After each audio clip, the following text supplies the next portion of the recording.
reminders from your Lord come in many different ways. You could see something in the street happening, and that's a reminder for you from your Lord. You could see a car accident. You could see an old person in the street or a young person being born into the world, and that's a reminder for you. Tilka ayyamu nudawwiluha bayna an-nas. These are the days that Allah tricks them, turns them back and forth. He gives us these vicissitudes of life.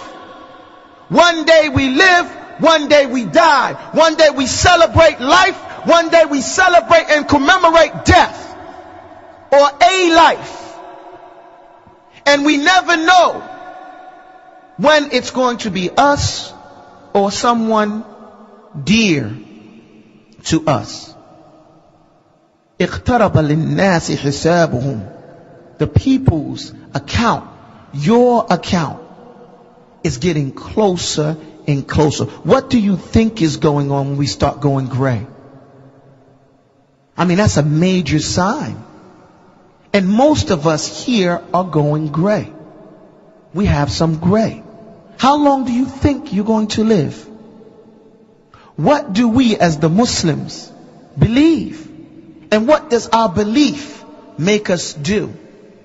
Because what we're talking about here is general. Everybody wants a quick fix. There is no quick fix in Islam. The confusion or the difficulty of Islam is in its simplicity. Lahiyatan qulubuhum. Allah gives it to us right there. Our hearts. Our hearts are distracted. Alhaakumut takathur. What are they distracted with? The same word. We're distracted with these, what they call trifles. These petty things. TV, color, buildings, car, money, fame, business. Lahiyatan qulubuhum. Their hearts are filled with these things. And so this is why we're not paying attention to the details of life. This is why we'd rather clean our throat and get mad at our wives if our clothes for Jumu'ah are not ready, but not do any self-reflection to make sure our hearts are ready. Are we ready?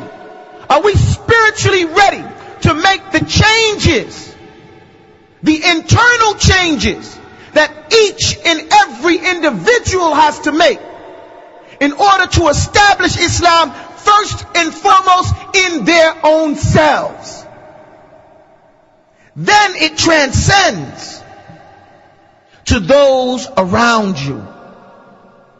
And if we would focus first and foremost on our own hearts, the filth that they pick up just by walking in the street.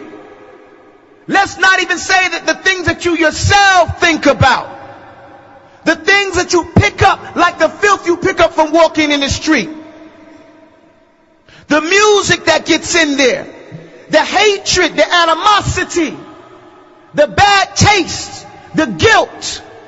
And the Muslim shouldn't be guilty because we have Tawbah.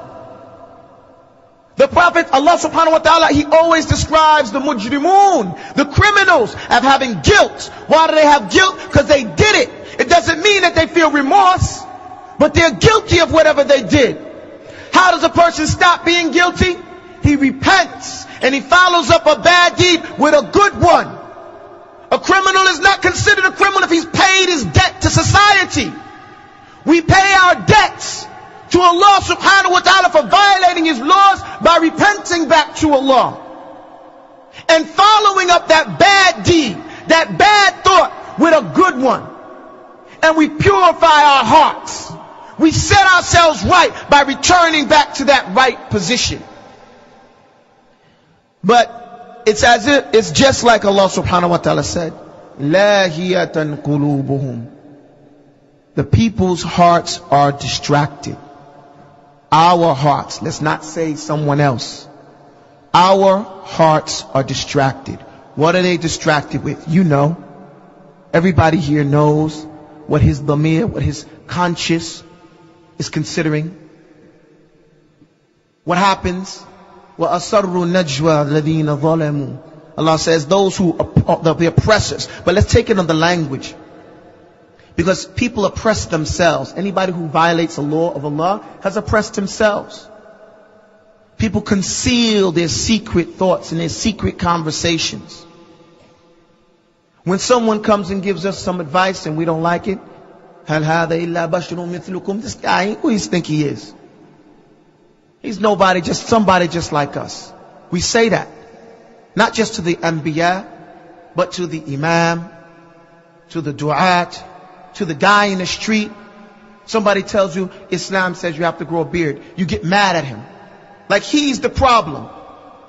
Like you didn't know that when you shaved your face. Nobody can force you to do anything. We're not trying to pick on the brothers that shave. I'm just making a point. The same thing can be said about the brothers when they say, okay, raise your pants, wear a thobe, cover your kubba. Any law, anybody says anything to somebody, we don't like what you said. How dare you tell me that? Who do you think you are? The ego. Heart is filled with something else, and he says, look, man, who this guy think he is? He ain't nothing but just a regular man. Allah is telling us over and over and over and over and over and over again, reflect on the message.